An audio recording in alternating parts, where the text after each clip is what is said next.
M Kumar mathematics classes.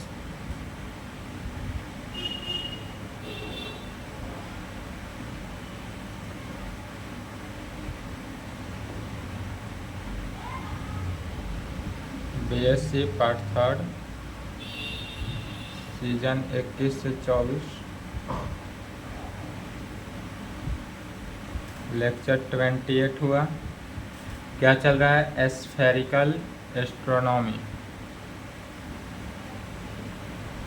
इस एस्फेरिकल astronomy में chapter 2 चल रहा था, जिसका नाम चैप्टर 2 का क्या नाम था? Kepler's law of planetary motion. इसमें थ्योरम चल रहा था, एक थ्योरम हुआ था पिछले क्लास में। Kepler's law of planetary motion में कितने एक थ्योरम बताए थे। केपलर्स लॉ का 3 नियम बताया गया था। तीनों नियम कंप्लीट है। उसी तीनों नियम के आधार पर अब जितना भी आगे होगा सब चलेगा। दूसरा थ्योरम देखते हैं, थ्योरम 2 का 1।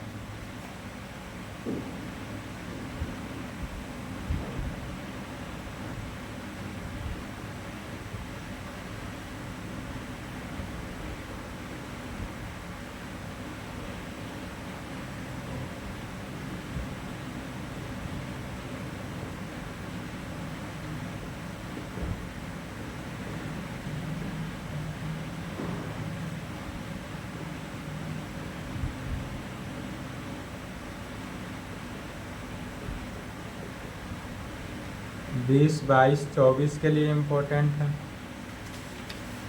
चलिए क्वेश्चन को अब समझना है, आगे बढ़ना है।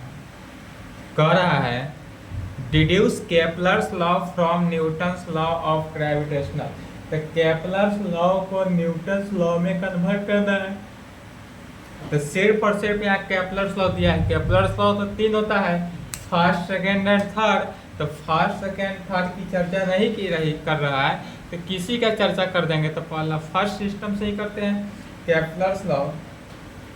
Answer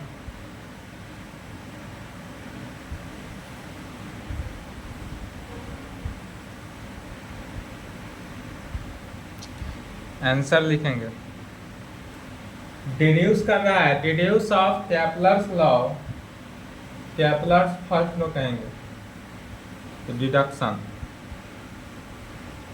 deduction of Kepler's first law. क्या कहेंगे? Deduction Kepler's first law of planetary motion, of planetary motion. कैसा मोशन? प्लैनेटरी मोशन फ्रॉम, कहाँ से? तो from Newton's law of gravitational, from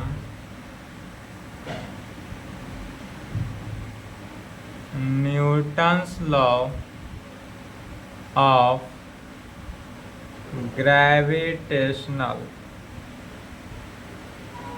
gravitation,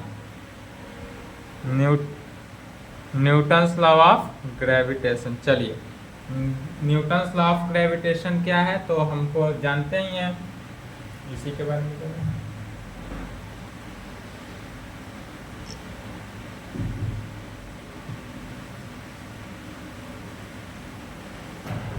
figure बनाएंगे, फिगर को समझ लेंगे, उसी फिगर को लिखा जाएगा लैंग्वेज में, बस यही काम है।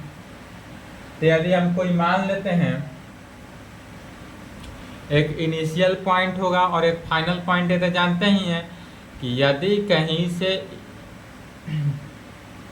यहाँ पर देखें, यदि मान लेते हैं यह जो है इनिशियल पॉइंट है 0, यहाँ से शुरुआत है, यह शुरुआत पॉइंट है, और यह मान लेते हैं यदि फाइनल पॉइंट ए है।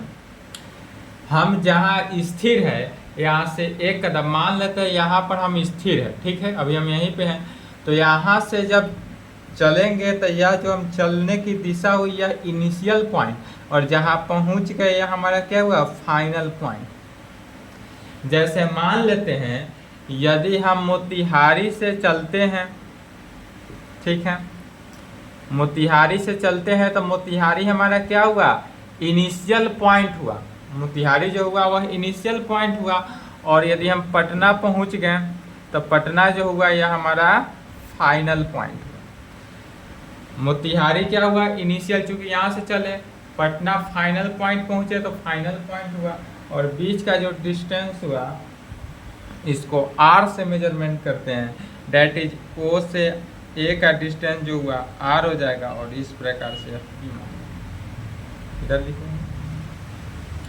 और यह क्या है, P प्लैनेट जैसे चल रहा है, जिसके वजह से चल रहे थे। लेकिन यदि इनिशियल पॉइंट जो है, हम तो मोतिहारी माने हैं एग्जाम्पल में, लेकिन यही हमारा इनिशियल पॉइंट जो है यदि सन से चला, सन सूर्य से चलता है, इनिशियल पॉइंट क्या हुआ, सूर्य हुआ, और फाइनल पॉइंट क्या हो जाएगा, प्लैनेट होगा। क्वेश्चन के अकॉर्डिंग यह हुआ, जैसे कि इनिशियल हम माने थे एग्जाम्पल में मोतिहारी, चले थे कहाँ, पटना पहुंचे थे, उसी तरह सूर्य से चलना है और किसी भी प्लैनेट तक जाना है। तो इस कंडीशन में सूर्य जो हुआ वह हमारा क्या होता है, इनिशियल पॉइंट होता है, और प्लैनेट जो होता है वह क्या हुआ, फाइनल पॉइंट। चलिए अब लिखते हैं, left capital M, mass of the sun, यह जो है सूर्य का क्या हुआ, मास होगा, और small m with the mass of the, और यह किसका हो जाएगा, प्लैनेट का मास होगा, एंड r क्या हुआ, डिस्टेंस हो जाएगा, and r is equal to distance between sun and planet, सूर्य और प्लैनेट के बीच का क्या हो गया, डिस्टेंस। तब कहेंगे बाय न्यूटन्स, फिगर बनाए, इसको लिखते चले आओ, by Newton's law of gravitation, Newton's law of gravitation, Newton's law of gravitation, Newton's law of gravitation से क्या कहते हैं, तो every particle in the, every particle, every particle in the universe at universe attract every other particle.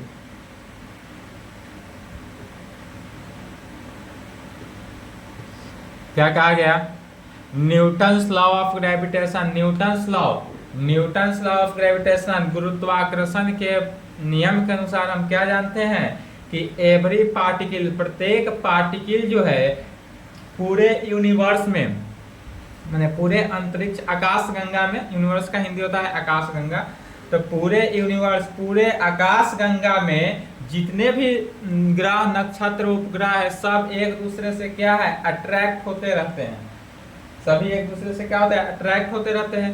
इसीलिए कह सकते हैं by Newton's law of gravitation, गुरुत्वाकर्षण के नियम से कह सकते हैं कि every particle in the universe attract every particle, attract every other particle, every other particle कहेंगे, ठीक। प्रत्येक पार्टिकल जो है अदर पार्टिकल के साथ क्या हो जाता है, अट्रैक्ट हो जाता है। यह गर्लफ्रेंड बॉयफ्रेंड वाला अट्रैक्शन नहीं है, यह पूरे यूनिवर्स का अट्रैक्शन है। जिस प्रकार इसका अट्रैक्शन होता है एक जेंडर से दूसरे जेंडर में, सेम उसी प्रकार जो है पूरे यूनिवर्स में एक दूसरे से अट्रैक्ट है। जो मेल है वो फीमेल पर जाता है, जो फीमेल है वो मेल पर आता है। यह कंडीशन सबकिन चलता है तो पूरे यूनिवर्स में चलता है, बट अंतर यही होता है कि यहाँ पृथ्वी पर यह जो अर्थ है, अर्थ का जो मेल और फीमेल है, यह जो कंडीशन है यह यहाँ पर जैसा लागू होता है वह यूनिवर्स में नहीं होगा। यूनिवर्स में यदि गर्लफ्रेंड की तरह मुंह फुलाकर बैठ जाए यूनिवर्स तो क्या होगा, पृथ्वी पर पूरा असर पड़ेगा। तो यहाँ के इसका कोई असर नहीं, इसलिए गर्ल्स लोग से विनती है कि ज़्यादा ना मुंह फुलाएं, ठीक ना। चलिए इसी को कहेंगे every other particle with the force P, यह क्या हुआ फोर्स P, इसी में लिखना है।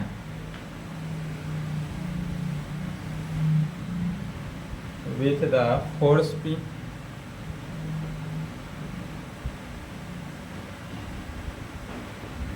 और या इसका फोर्स जो होगा वह P होगा। जो फोर्स P जो है कैसा directly proportional to the directly proportional to the square of there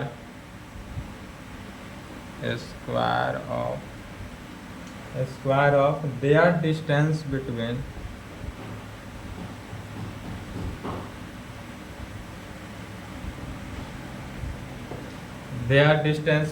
them। तब पूरे डिस्टेंस में देखा जाए तो क्या होगा, that is F is equal to force is equal to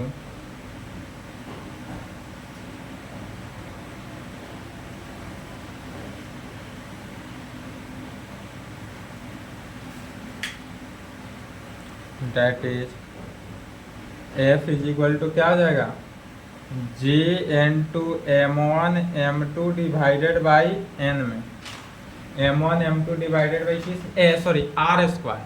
m1 m2 जो होगा वह आर स्क्वायर, आर क्या है डिस्टेंस है, m1 यदि हम मान लेते हैं, या जैसे फिगर में बनाया गया था, फिगर में स्मॉल m कैपिटल M लिए थे, तो कैपिटल M सन का मास, स्मॉल m प्लैनेट का मास, तो g इंटू जहाँ g क्या है तो g कांस्टेंट लिया गया है, ठीक है। g को यदि कांस्टेंट ले ले तो सन का मास, सूर्य का मास और प्लैनेट का मास है इंटू दोनों का डिस्टेंस का स्क्वायर, वेयर जहाँ कह सकते हैं g is the constant of gravitation, constant of gravitational force of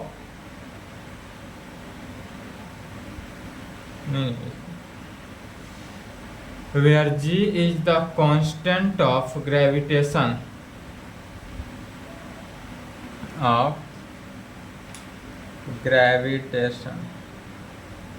and f is the gravitational force of attraction, या ग्रेविटेशनल फोर्स को क्या करते हैं, आकर्षण करते हैं। ग्रेविटेशनल फोर्स जो है वह क्या करते हैं, एक दूसरे को अट्रैक्ट करता है, आकर्षण करता है अपने तरफ। इसीलिए कोई भी वस्तु यदि हम ऊपर फेंकते हैं तो वह पुनः नीचे आता है, क्यों, आकर्षण के कारण। जैसे कि कोई गर्ल्स जो है वह किसी बॉयज के ऊपर मुस्कुरा दी तो वह गर्ल्स के प्रति अट्रैक्ट हो जाता है, सेम उसी प्रकार पृथ्वी के बाहर जो भी फेंका जाता है पृथ्वी अपने तरफ अट्रैक्ट करके उसको ले लेता है। यह ग्रेविटेशनल फोर्स का नियम, ग्रेविटेशनल फोर्स का नियम यही है कि जहाँ ग्रेविटेशनल फोर्स लागू होगा वह अपने तरफ किसी भी वस्तु को, किसी भी पार्टिकल को अपने तरफ खींचता है। ग्रेविटेशनल फोर्स जो है वह किसी भी पार्टिकल, किसी भी वस्तु को अपने तरफ क्या करता है, खींचता है। अब कहेंगे now the attraction of the sun on the planet, हमारा सन जो है वह किसके, प्लैनेट के प्रति अट्रैक्ट है। तो कहेंगे now the attraction of the sun, sun attract है किसके, ऑन द प्लैनेट, प्लैनेट पे सन क्या है, अट्रैक्ट है। Product on acceleration, product on acceleration, product on acceleration, यह एक्सीलरेशन किस में, तो एक G constant into M, capital M किसका है, तो सूर्य का मास हुआ, divided by R square. R square है क्या था, डिस्टेंस हुआ, and the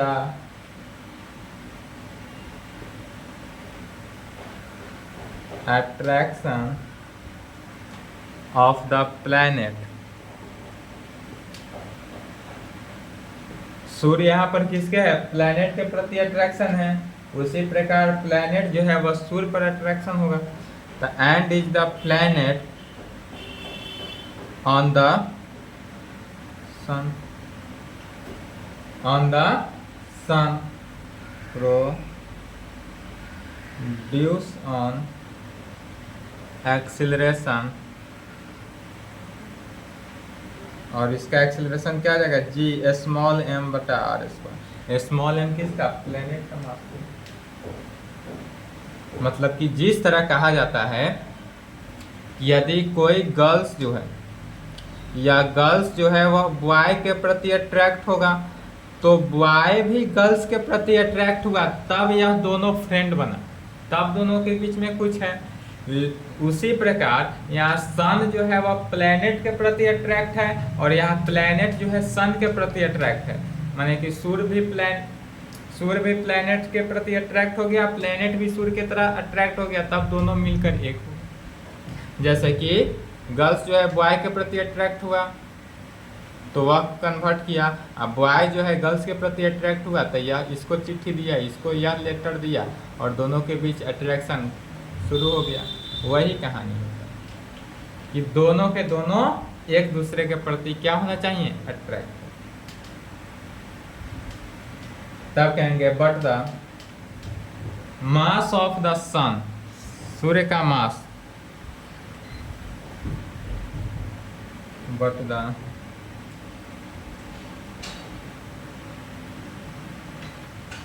mass of the sun, किसका मास, सन, सूर्य का मास। तो mass of the sun is very very large, very very large in comparison to the comparison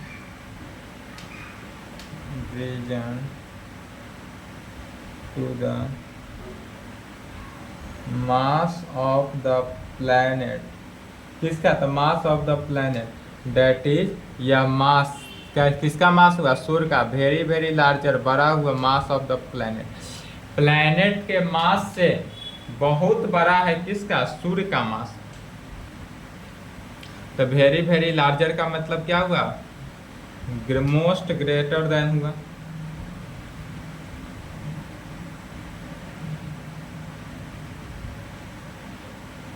तब कहेंगे हैं GM बटा R square can be neglected. GM बटा R square को क्या किए, नेग्लेक्ट कर दिए, और मान लिए let GM is equal to mu. GM को क्या करते हैं, म्यू मानते हैं। तो जब GM को म्यू माने तब कहेंगे the attraction of the sun.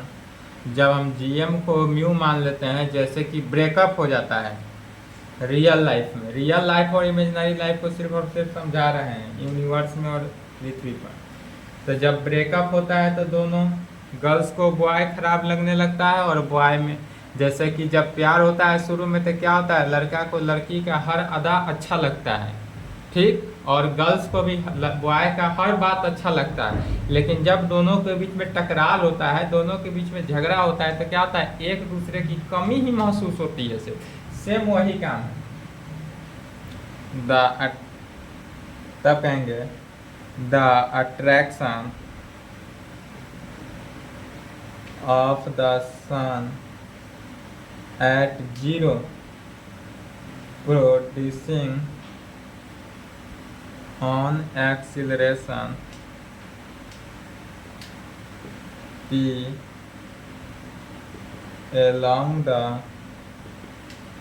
radius vector AO on the radius vector AO on the mass of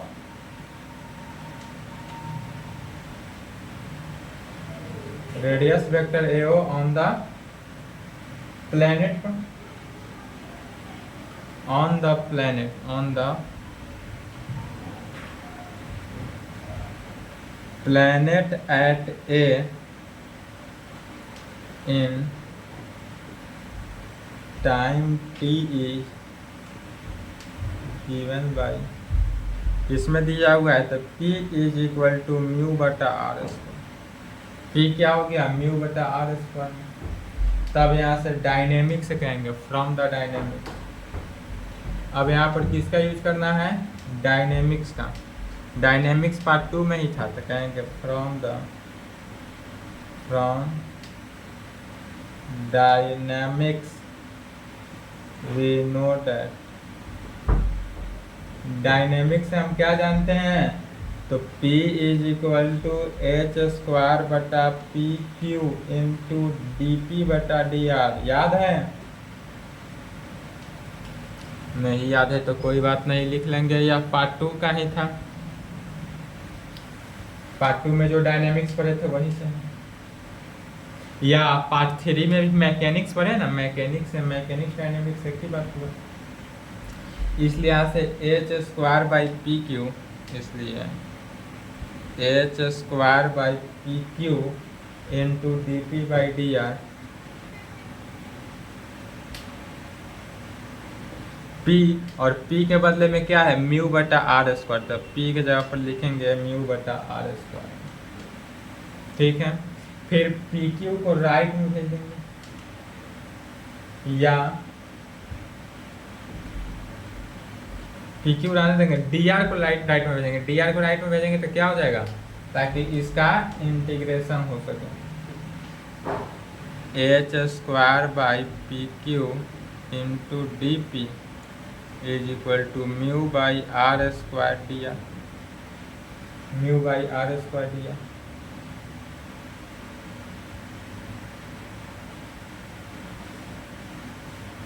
अब यहाँ पर देखेंगे एच स्क्वायर कॉन्स्टेंट है,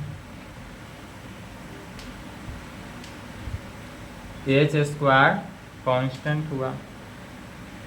पी क्यू को लिख सकते हैं पी के power -3 into D P, mu भी कांस्टेंट हो गया, आर के पावर -2। अब इसी को इंटीग्रेट कर देना है, इंटीग्रेटिंग। जब इसको इंटीग्रेट किए थे एच स्क्वायर को देखेंगे कॉमन, फिर एक्स के पावर n का इंटीग्रेशन क्या होता है, x का पावर n का इंटीग्रेशन x का power n+1 divided by n+1 होता है। तो p के पावर -3 का इंटीग्रेशन p का पावर -3+1 म्यू भी कांस्टेंट बनकर बाहर, इसका इंटीग्रेशन था r के power -2+1 divided by -2+1।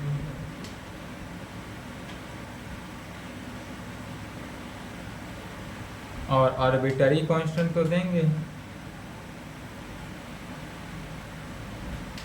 Plus arbitrary constant सी मान लेते हैं, एच स्क्वायर पी का पावर -2 म्यू आर के पावर -2 इसको माइनस मान लेते हैं। अब माइनस से मल्टीप्लाई कर दिए तो सब माइनस कैंसिल होकर क्या हो जाएगा, प्लस में कन्वर्ट हो गया। तो ये हो जाएगा H square divided by 2p square is equal to mu divided by R plus mu divided by R plus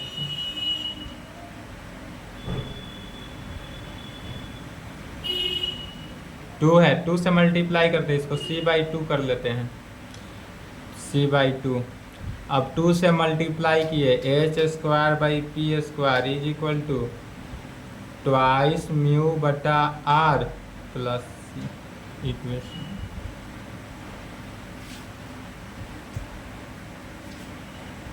चलिए लिखे तो लैंग्वेज, इसके बाद कहेंगे वी नो डैट हम जानते हैं, क्या जानते हैं, तो we know that the pedal equation, we know that the pedal equation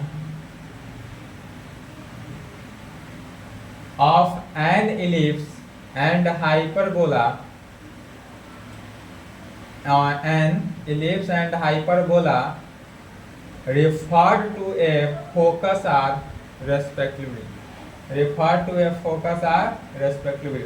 तब यह लैंग्वेज लिखने के बाद लिखेंगे क्या, B square divided by P square is equal to twice A बटा आर माइनस वन होता है, इसको इक्वेशन 2, एंड एक होता है B square divided by P square is equal to twice A बटा आर प्लस वन, इसको इक्वेशन 3। आप कहेंगे from first and second we get, equation first और सेकेंड से, from first and second we get equation 1 और 2 से देखेंगे किसको, सी को, सी यदि हमारे पास क्या है इसको नेगलेक्ट करना तो कहेंगे एक सी निगेटिव दें, इसको सी को हम निगेटिव मान लें, कहेंगे if C is negative, if C is negative then तब equation 1 is an ellipse। यदि C हमारे पास क्या हो जाए, निगेटिव हो जाए तो यह इलिप्स हो जाएगा, लेकिन C यदि पॉजिटिव हो जाए तो यह क्या हो जाएगा, हाइपरबोला हो जाएगा। ठीक है, फिर कहेंगे from first and third, from first and third we get if C is positive then equation 1 is an hyper, अर्थात अब इक्वेशन 1 जो होगा वह इलिप्स होगा या हाइपरबोला होगा, या किस पर निर्भर कर रहा है, सी पर निर्भर किया। सी यदि निगेटिव हुआ तो यह हो गया, पॉजिटिव होगा तो क्या होगा। अब यदि सी जीरो ही हो जाए, सबसे अच्छा, झंझट ही खत्म कर दिया जाए, सी पर डिपेंड है। तो अगर हम सी को जीरो ही कर दे, हटाइए, बहुत हीरो बन रहा था तो सी को हटा दिए, जब सी हट गया तो देन फ्रॉम फर्स्ट से क्या हो जाएगा, एच स्क्वायर बटा P square is equal to twice mu बटा आर, सी का वैल्यू तो जीरो नहीं होगा, अर्थात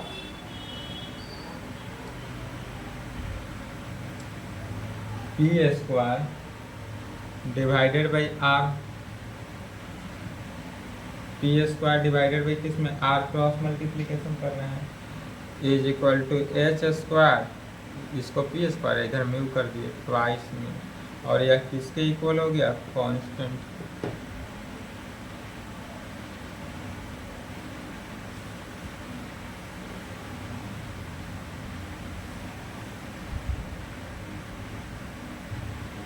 अर्थात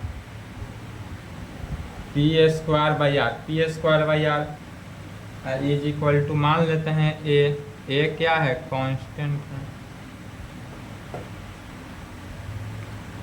ए पहले मान लेते हैं, ए है क्या, कांस्टेंट है, तो इसको मान लिए से मान, तब पी स्क्वायर का वैल्यू क्या हो जाएगा, ए आर, पी स्क्वायर का वैल्यू ए आर। इसके नीचे लिखेंगे, इसके नीचे which is a pedal equation of parabola, which is a pedal equation of parabola, भैया किसमें हो गया, parabola में हो गया, referred to its focus, referred to its focus, तब hence the orbit of the planet, hence the orbit of the planet is an ellipse, an ellipse, hyperbola या parabola according as, यदि हमारे पास यह वैल्यू जो है c जो है वह लेस देन जीरो,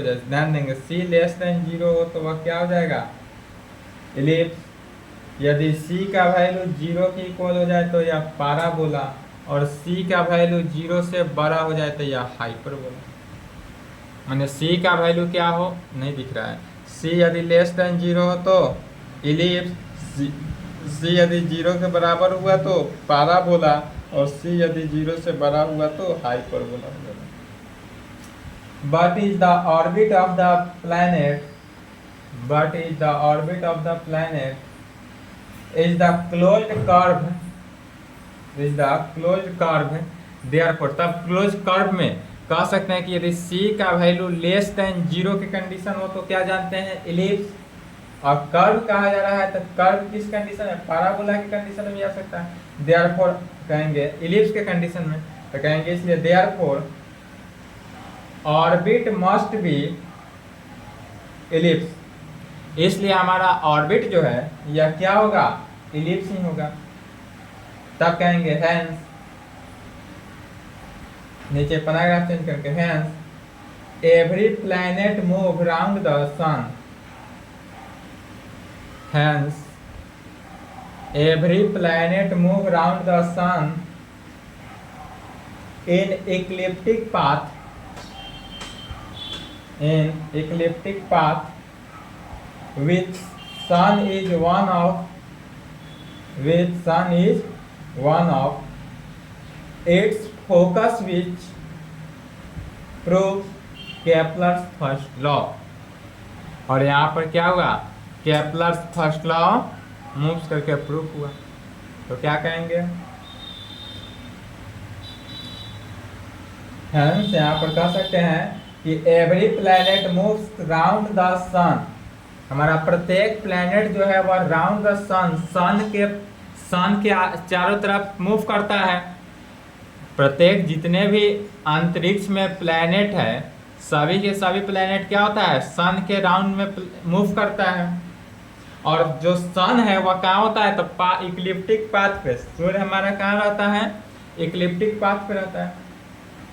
बस इसी को लिख सकते हैं लैंग्वेज में, क्या कहेंगे, every planet moves round the sun in ecliptic path with sun is one of its focus which prove Kepler's first law. और यहाँ से हमारा केपलर्स फर्स्ट लॉ, ठीक है। चलिए अब इसके बाद सेकेंड थ्योरम देखते हैं, थ्योरम 2 करते हैं।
क्या कहा जा रहा है सो समझना है।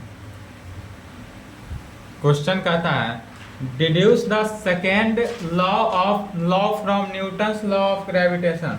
केपलर्स का सेकेंड लॉ जो है वह न्यूटन्स के ग्रेविटेशनल फोर्स पर लागू होता है।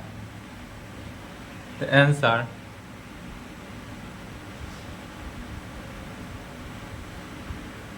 Deduction of Kepler's second law of planetary motion from Newton's law of gravitation। क्या कहेंगे, deduction of Kepler second law of planetary motion from Newton's law of gravitation. सबसे पहले इसका फिगर को समझना है। फिगर समझ गए, पूरा क्वेश्चन समझ गए, कोई दिक्कत नहीं। तो इसके लिए जो था थ्योरम 1 अभी जो चला था, इनिशियल पॉइंट जो था, इनिशियल पॉइंट पे हमारा सन था। अब यदि यह हमारा इनिशियल पॉइंट जो है वह एक्स एक्सिस के पैरेलल, एक्स एक्सिस पे हो, यदि यह क्या हुआ एक्स एक्सिस, यहाँ पर ओरिजिन हुआ और यह ओरिजिन पर ही क्या हुआ सन है, सूर्य हमारा क्या है ओरिजिन पर है। तो जब सूर्य ओरिजिन पर है इसका मतलब क्या हुआ, यह जो ओरिजिन पॉइंट हो रहा है यह पाथ ऑफ इक्लिप्टिक या इक्लिप्टिक के पाथ पर ही है। जब इक्लिप्टिक के पाथ पर होगा तभी ना यहाँ सन होगा, यदि इक्लिप्टिक का पाथ ना हो तो सूर्य यहाँ नहीं हो सकता है। लेकिन अब इसी में आ जाए इस प्रकार से, सन को तो ऑब्जर्व कर लिया, अब इसका इनिशियल लाइन से ओ एक्स, अब फिर यहाँ से दो लाइन लेते हैं, दो पैरेलल लाइन को ले लिया जाता है जो एक पाराबोला की तरफ मूव कर रहा है। मूव किया, इसका नाम यदि हम P मान ले, इसका नाम Q मान लेते हैं, तो O से P का जो डिस्टेंस है यह कितना हो गया R, और O से Q के डिस्टेंस को R plus del R. R plus del R क्यों लिखा गया, डेल आर जो है वेरी स्मॉल क्वांटिटी है, या पॉइंट एक ही है, इनिशियल पॉइंट से ही चल रहा है। जैसे कि हमारा यदि मान लेते हैं हम यहाँ पर हैं या पॉइंट पे है, यह इनिशियल पॉइंट हुआ, कैसा पॉइंट हुआ इनिशियल पॉइंट। अब यह इनिशियल पॉइंट पर हमारा सन भी है, सूर्य भी है, तो सूर्य होने का मतलब ही हो गया कि यह हमारा पाथ ऑफ इक्लिप्टिक है।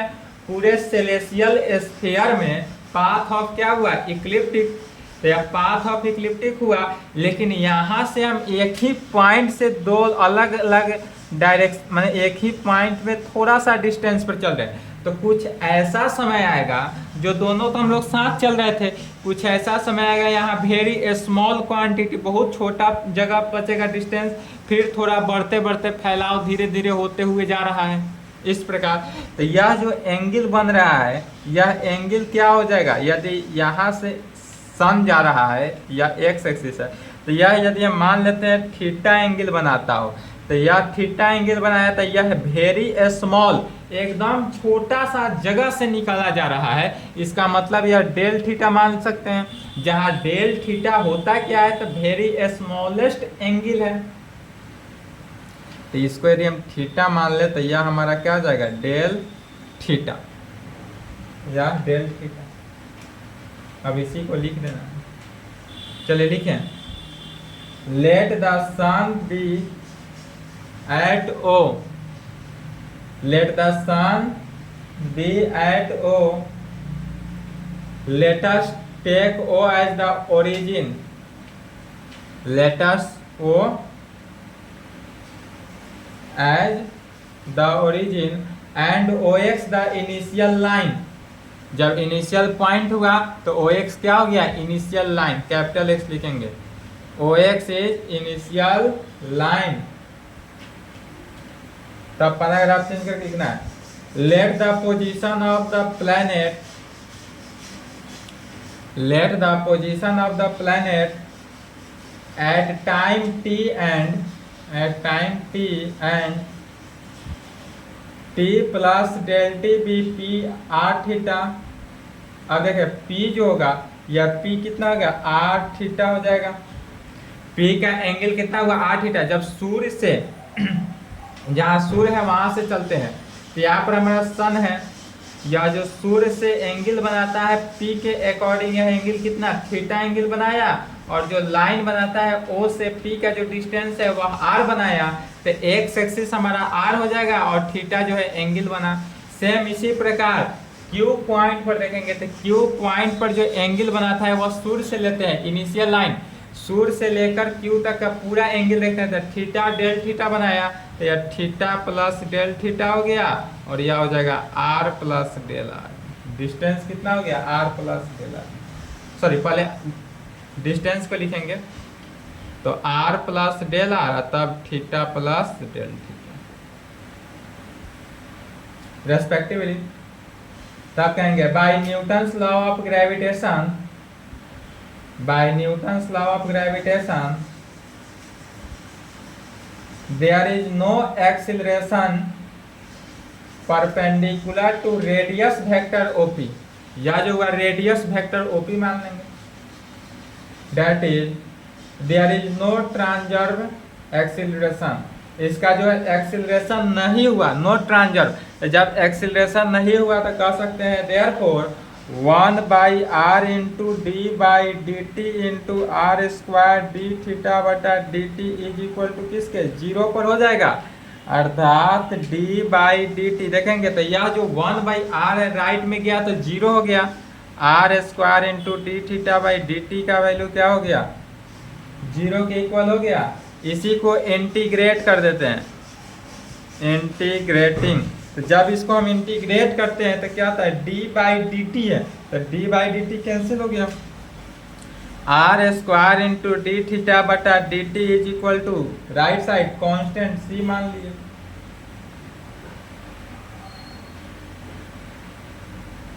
तब कहेंगे now the rate of description of sectional area,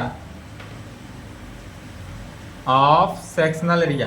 तो सेक्शनल एरिया क्या होगा सो देखेंगे, तो सेक्शनल एरिया में कहेंगे is equal to limit del T tends to zero area of P O Q divided by del t में, या एरिया पी ओ क्यू को लिया गया, पी ओ क्यू। तो पी ओ क्यू में फॉर्मूला लगाएंगे तो limit del T tends to zero area P O Q में क्या आता है, तो 1/2 O P into O Q into sine P O Q. Angle क्या बनाया, पी ओ क्यू बटा डेल टी। इसका यूज है, इसको इक्वेशन 1 मान लेते हैं। इक्वेशन 1 याद रखेंगे, यूज है इक्वेशन 1 का।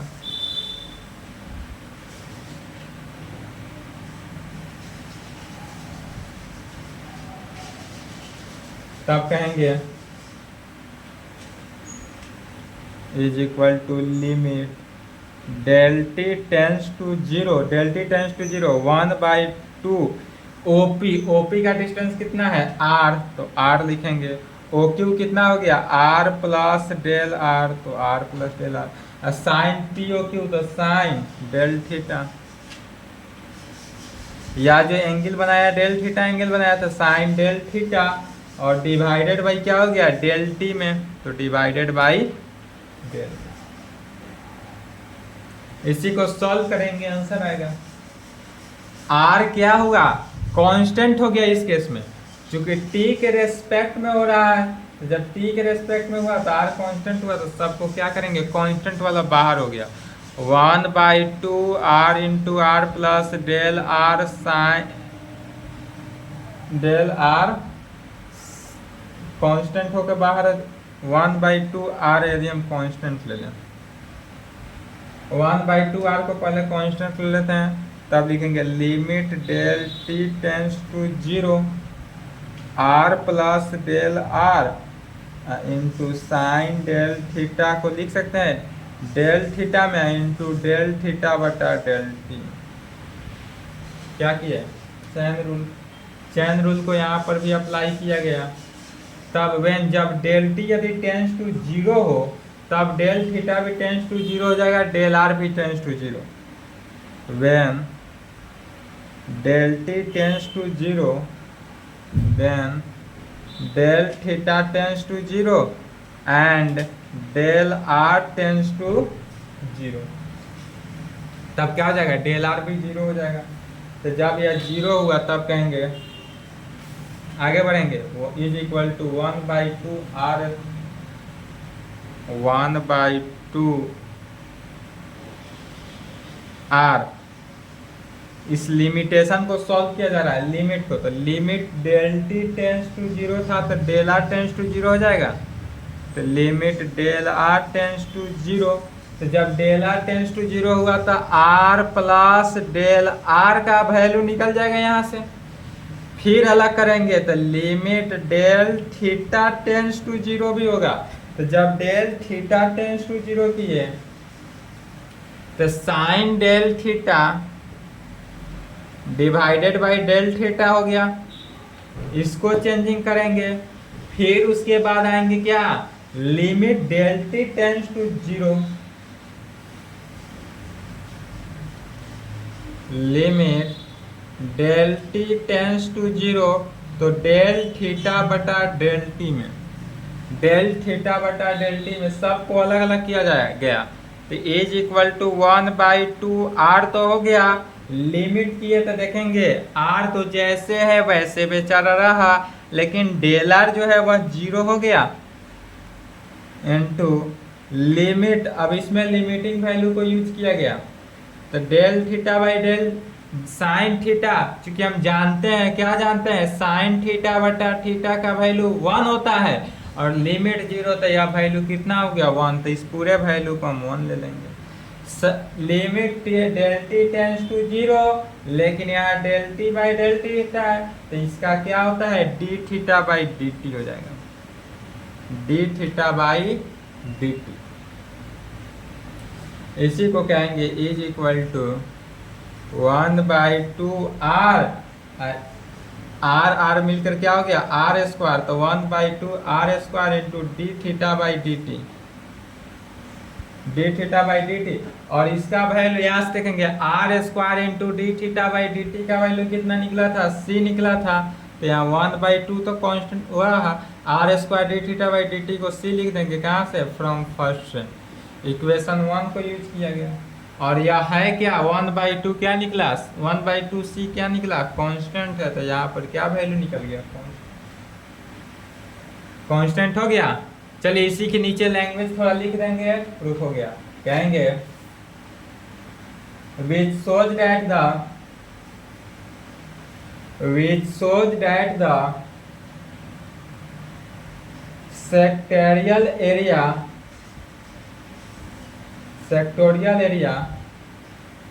traced out by the radius vector in unit time is constant. Hence, radius vector of a planet,